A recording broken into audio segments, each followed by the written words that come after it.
மண்ணானாலும் திருச்செந்தூரில் மண்ணாவே, ஒரு மரமானாலும் பழமுதிர் சோலை மரமாவே, கருங்கல்லானாலும் தணிகை மலையில் கல்லாவே, பசும் புல்லானாலும் முருகன் அருளால் பூவாவே, நான் மண்ணானாலும் திருச்செந்தூரில் மண்ணாவே.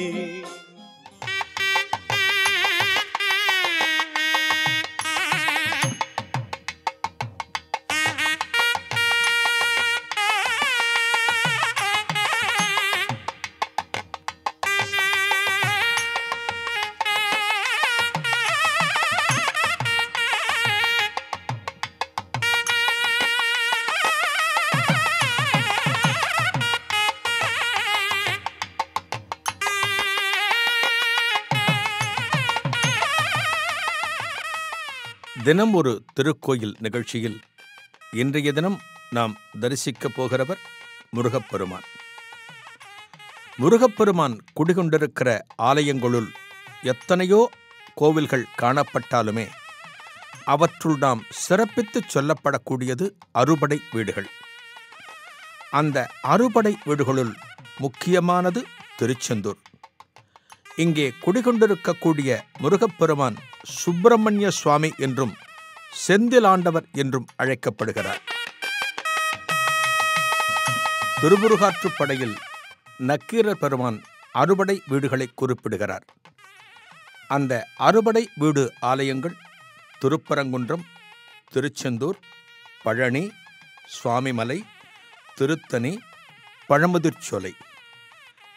இந்த வரிசையில் இரண்டாவது ஆலயமாக காணப்படுகிற திருச்செந்தூரைத்தான் இன்றைய தினம் நாம் தரிசிக்க உள்ளோம்.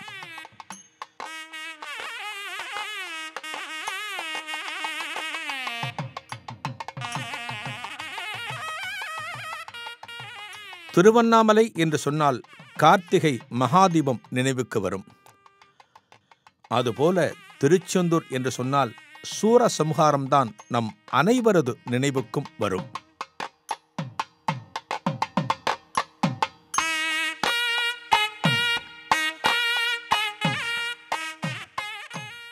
பக்தர்களின் எண்ணிக்கை சுமார் 10 லட்சத்தையும் தாண்டும். 6 நாட்கள் விரதம் இருந்து கந்தசஷ்டி காலத்தில் அந்த முருகப்பெருமானை தரிசிக்க வேண்டும் என்பதற்காக இந்த திருச்செந்தூரிலேயே கிடைத்த இடத்திலே தங்குவார்கள் பக்த கோடிகள். என்ன காரணத்தினால் இந்த சூரசம்ஹாரம் நடந்தது? அந்த காலத்திலே அசுரர்கள், தேவர்கள் என்கிற இரு பிரிவினர். இந்த அசுரர்கள் எப்போதுமே தேவர்களுக்கும் மற்றவர்களுக்கும் தொந்தரவுகளை கொடுத்து கொண்டே இருப்பார்கள். அப்படிப்பட்ட ஒரு அசுரன்தான் சூரபதுமன் என்கிற சூரபத்மன். இந்த சூரபத்மன் தங்களுக்கு கொடுத்து வருகிற தொல்லைகளை தாங்க முடியாமல் தேவர்கள் சிவபெருமானிடம் சென்று கோரிக்கை வைக்கிறார்கள். ஒரு குழந்தையை யாரேனும் பக்கத்து வீட்டில் அடித்துவிட்டால், கண்டித்துவிட்டால் தாயிடம் முறையிடுவது இல்லையா? அதுபோல இந்த தேவர்கள் சிவபெருமானிடம் வந்து முறையிடுகிறார்கள். சிவபெருமான் உடனே தனது நெற்றிக் கண்ணில் இருந்து 6 பொறிகளை உருவாக்குகிறார். அந்த 6 பொறிகளும் ஒன்று சேர்ந்து ஆறுமுகனாக அவதாரம் எடுத்தது. அந்த ஆறுமுகனை கார்த்திகை பெண்கள் வளர்த்தார்கள். பார்வதி தேவியின் பாதச் சிலம்பிலிருந்து 9 மணிகள் நவசக்தியாக தோன்றி நவவீரர்களாக மாறினார்களாம்.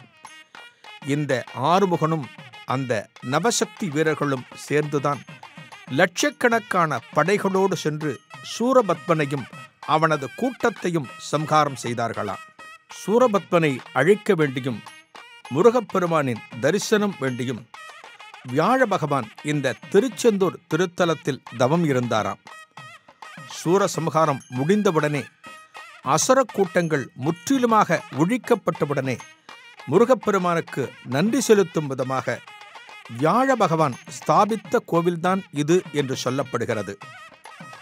சூரபத்மனை கொன்ற பாவம் தீர சிவ வழிபாடு முருகப்பெருமானுக்கு அவசியமானது. அந்த முருகப்பெருமான் இந்த திருத்தலம் வந்து சிவபெருமானை வழிபட்டான். எந்த ஒரு காலத்திலும் நாம் எவரையேனும் அழிக்க நேர்ந்தால் அதற்கு உண்டான பரிகாரத்தை தேவர்களும் முனிவர்களும் செய்வது வழக்கம். அந்த வகையில் இந்த ஆலயத்திலே சிவ வழிபாடு நடத்தியிருக்கிறான் முருகப்பெருமான்.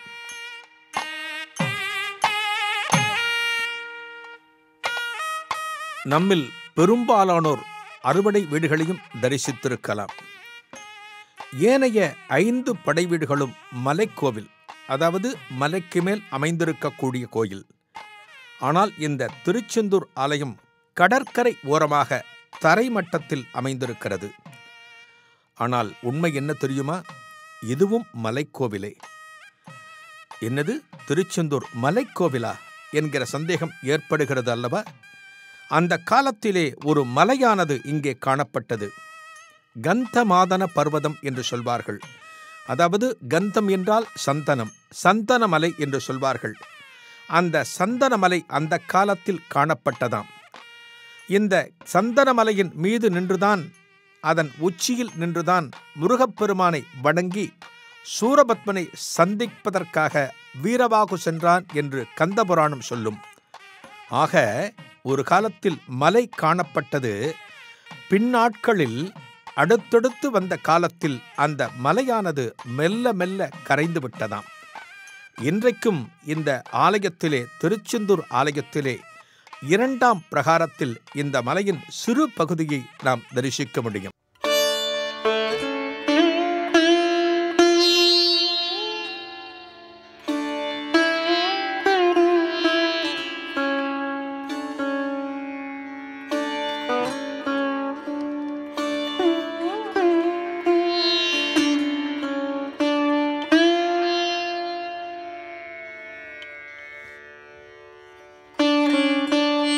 சுப்பிரமணிய சுவாமி என்று அழைக்கப்படுகிறார். இங்கே மூலவருக்கென்று 4 உற்சவர் விக்கிரகங்கள் இருப்பது சிறப்பு. ஷண்முகர், ஜெயந்திநாதர், குமாரவிடங்கர், அலைவாய் பெருமான் ஆகிய 4 அந்த உற்சவர் திருமேனிகள். இந்த உற்சவர்கள் ஒவ்வொருவரும் ஒவ்வொரு விசேஷத்தில்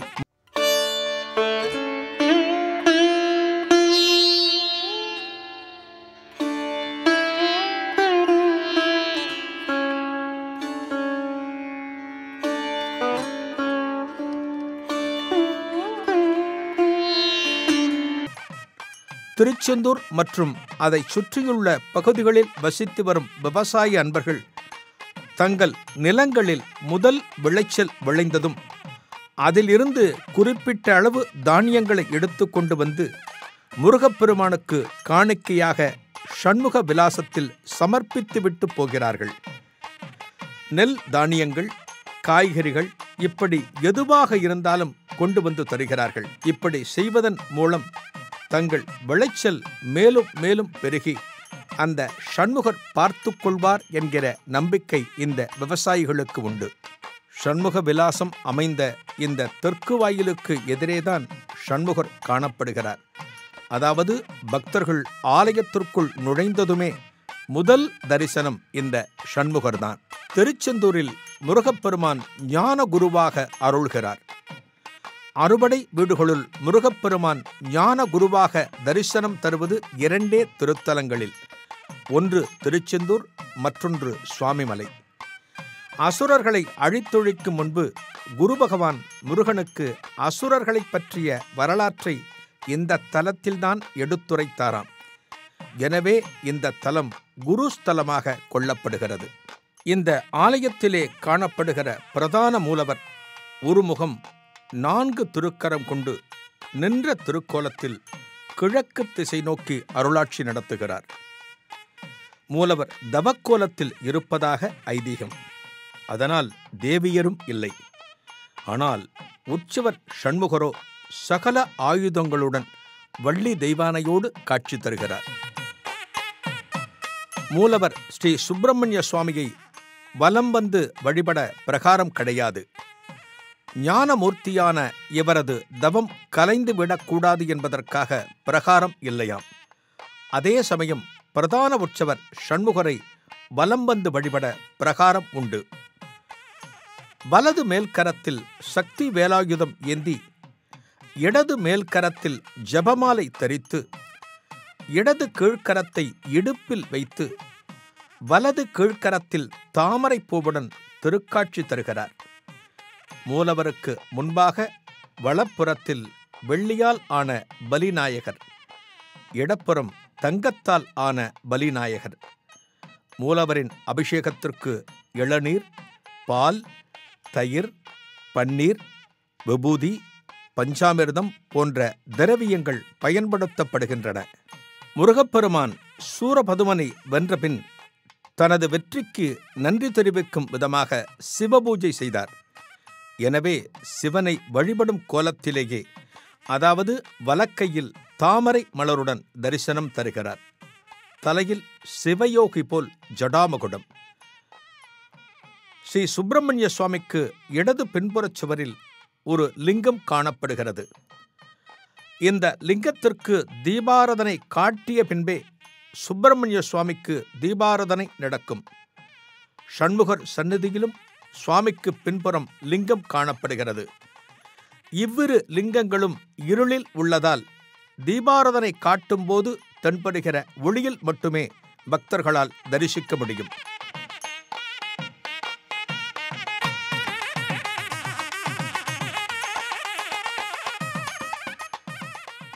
சுப்பிரமணிய சுவாமி சந்நிதியின் பின்புறம் பாம்பறை எனப்படும் ஒரு குகை காணப்படுகிறது. அந்த குகையில் 5 லிங்கங்கள் உள்ளன. இவை பஞ்சலிங்கங்கள் எனப்படுகின்றன. முருகப்பெருமான் இந்த பஞ்சலிங்கங்களை எந்நேரமும் பூஜித்துக் கொண்டிருப்பதாக ஐதீகம். சூரசம்ஹாரம் நிகழ்ந்தபின் முருகப்பெருமான் இந்த பஞ்சலிங்கத்தை தான் பூஜித்தார் என்று புராணம் சொல்கிறது.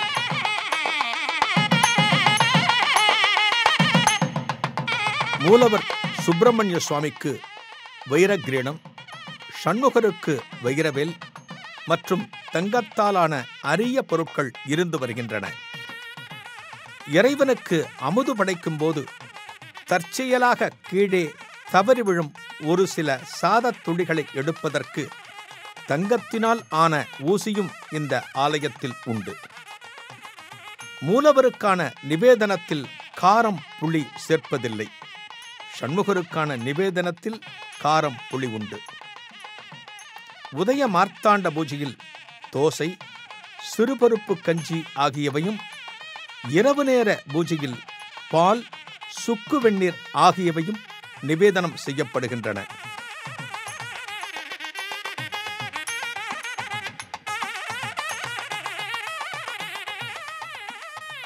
இந்த திருச்செந்தூர் ஆலயத்தின் சிறப்பு என்னவென்றால், நோய் தீர்க்கும் தலமாக அறியப்படுகிறது. நாம் எத்தகைய நோயினால் பாதிக்கப்பட்டிருந்தாலும் ஒரு மண்டல காலம் இந்த ஆலயத்திலே தங்கி வழிபட்டால் அந்த நோயில் இருந்து நாம் நிவாரணம் பெறலாம். ஆதிசங்கரர் நாமெல்லாம் அறிந்த மிகப்பெரிய மகான். அந்த ஆதிசங்கரர் ஒருமுறை நோய்வாய்ப்பட்டிருந்த போது அந்த நோயில் இருந்து தான் விடுபட வேண்டும் என்பதற்காக பல ஆலயங்களை தரிசித்துக் கொண்டே வருகிறார். அந்த வகையில் திருச்செந்தூருக்கு வந்தவர் இந்த முருகப்பெருமானை வழிபடுகிறார். இந்த முருகப்பெருமானை வழிபட்டால் எல்லா நோயிலிருந்தும் விலக்கு பெறலாம், அந்த முருகப்பெருமான் அருள் கிடைக்கும் என்று அருளுகிறார். ஆதிசங்கரருக்கு இருந்த அந்த நோய்க்கு நிவாரணமாக இந்த திருச்செந்தூர் முருகப்பெருமான் என்ன பிரசாதத்தை ஆதிசங்கரருக்கு வழங்கினார் தெரியுமா? இலை விபூதி. திருச்செந்தூர் சென்றிருக்கிற பக்தர்கள் நீங்கள் அனைவருமே இந்த இலை விபூதியை வாங்கியிருப்பீர்கள். இந்த இலை விபூதி பிரசாதம்தான் இந்த திருச்செந்தூரின் சிறப்பு. மற்ற ஆலயங்களில் நம் கையில் வழங்கப்படுகிற அந்த விபூதி இந்த ஆலயத்தில் இலையில் வைத்து வழங்கப்படுகிறது. என்ன இலை அப்படிப்பட்ட சிறப்பு கொண்ட இலை தோன்றுகிறது அல்லவா? பன்னீர் மரங்களின் இலைகள் இவை. இலை என்று சொன்னாலே அந்த இலையில் நரம்புகளை நாம் பார்க்க முடியும். இந்த பன்னீர் இலைக்கு 12 நரம்புகள் உண்டு, அதாவது 12 நரம்புகள் உண்டு. சூரசம்ஹார போர் முடித்த பின்னால் முருகப்பெருமான் படை வீரர்கள் அனைவருக்கும் தன் கைகளால் விபூதி பிரசாதம் வழங்கினானாம். முருகப்பெருமான் 6 முகன், அவனுக்கு 12 திருக்கரங்கள். 12 திருக்கரங்களாலும் விபூதிகளை அள்ளி வழங்கினானாம். திருச்செந்தூர் திருத்தலத்திலே பன்னீர் மரங்களாக காணப்படுகிறவர்கள் தேவர்கள். சூரசம்ஹாரம் காண வந்த தேவர்கள் இந்த திருத்தலத்திலேயே நிலை கொள்ள வேண்டும் என்பதற்காகவும், முருகப்பெருமானை தரிசனம் செய்து கொண்டே இருக்க வேண்டும் என்பதற்காகவும் பன்னீர் மரங்களாக இங்கே அமைந்து விட்டார்கள். இந்த பன்னீர் இலைக்கு 12 நரம்புகள் என்று சொன்னேன் அல்லவா? முருகப்பெருமான் திருக்கரங்களால் விபூதி வழங்கப்படுவது போல் நமக்கு கிடைக்க வேண்டும் என்பதற்காக அந்த 12 நரம்புகள் கொண்ட இலையில் விபூதி வைத்து முருகனே இந்த விபூதியை வழங்குவது போல இன்றைக்கும் இந்த பிரசாதத்தை வருகின்ற பக்தர்களுக்கு வழங்குகிறார்கள். இந்த பன்னீர் இலை விபூதி நமக்கு கிடைத்துவிட்டால் நமக்கு இருக்கின்ற அனைத்து பிணிகளும் அகன்றுவிடும்.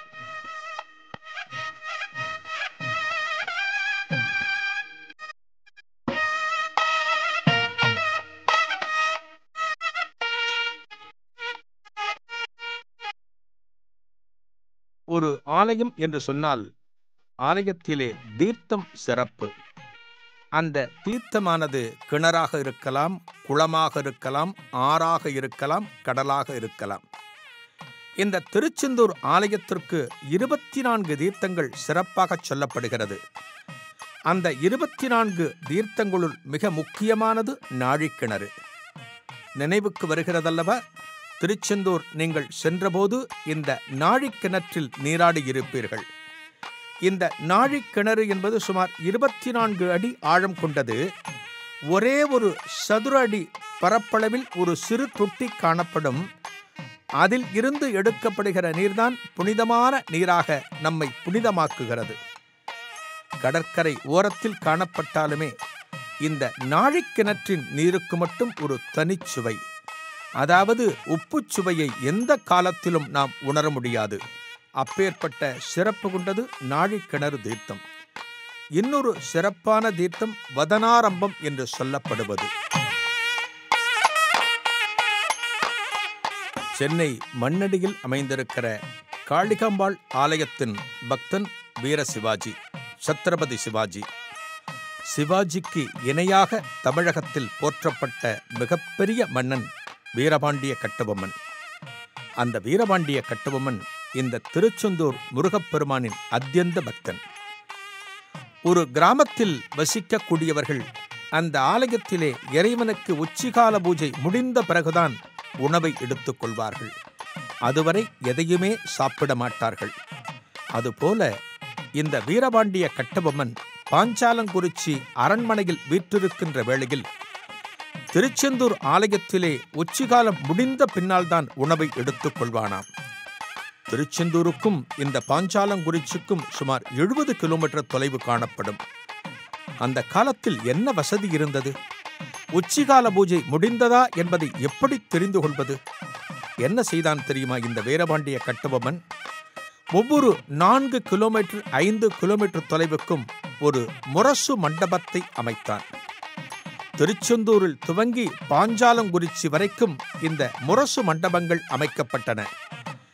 உச்சிகால பூஜை முடிந்தபின் ஆலயத்தில் ஒலிக்கின்ற மணி சத்தத்தை கேட்டு முதலாவதாக இருக்கின்ற முரசு மண்டபத்தில் ஒலி எழுப்புவார்கள்.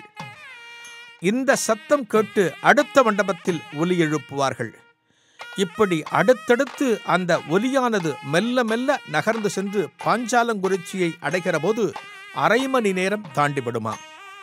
ஆஹா, திருச்செந்தூர் ஆலயத்தில் உச்சிகால பூஜை முடிந்துவிட்டது என்று வீரபாண்டிய கட்டபொம்மன் தனது பூஜை அறைக்கு சென்று முருகப்பெருமானை மனதார வணங்கிவிட்டு அதன் பிறகுதான் உணவை எடுத்துக் கொள்வானாம். எப்பேற்பட்ட பண்பு அந்த மன்னனிடம் காணப்பட்டது பார்த்தீர்களா? அந்நியர்கள் ஆண்ட காலத்திலே நெல்லை கலெக்டராக இருந்தவர் லூஷிங்டன் துரை என்பவர். இந்த துரை ஒருமுறை திருச்செந்தூர் ஆலயத்திற்கு வந்திருக்கிறார். அதாவது வரி வசூல் பெறுவதற்காக. இந்த துரையாகப்பட்டவர் வசந்த மண்டபத்தின் வழியே நடந்து செல்கிற போது அங்கே இருக்கக்கூடிய உற்சவர் பெருமானுக்கு அர்ச்சகர்கள் துண்டால் விசிறிக் கொண்டிருந்தார்கள். சிலர் விசிறியால் விசிறிக் கொண்டிருந்தார்கள். இந்த வெள்ளைக்கார துரைக்கு ஆச்சரியம். என்னடாது, ஒரு உலோகத் திருமேனிக்கு வியர்ப்பதா? ஒரு மனிதனுக்கு வியர்ப்பது போல் இங்கே விசிறி வீசுவதா என்று எள்ளி நகைத்து அந்த பூஜகர்களை கிண்டல் செய்கிறான். அந்த பூஜகர்கள் விஷயம் சொல்லுகிறார்கள். இந்த முருகப்பெருமானுக்கு வியர்க்கும் என்று சொல்லி அதன் பிறகு அதை நிரூபித்தும் காட்டுகிறார்களாம். முருகப்பெருமானுக்கு வியர்க்கிறது என்பதை உணர்ந்து கொண்ட பிறகு அந்த முருகப்பெருமானை வணங்கி இந்த ஆலயத்திற்கு பல வெள்ளிப் பொருட்களையும் இந்த லூஷிங்டன் துரை வழங்கினானாம்.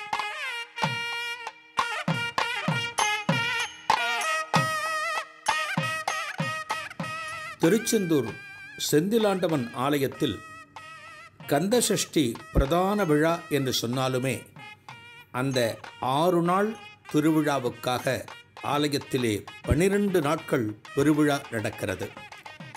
கந்தசஷ்டியை தவிர பங்குனி உத்திரம், திருக்கார்த்திகை தீபம், வைகாசி விசாகம் உள்ளிட்ட பல திருவிழாக்கள் வெகு சிறப்பாக கொண்டாடப்படுகின்றன.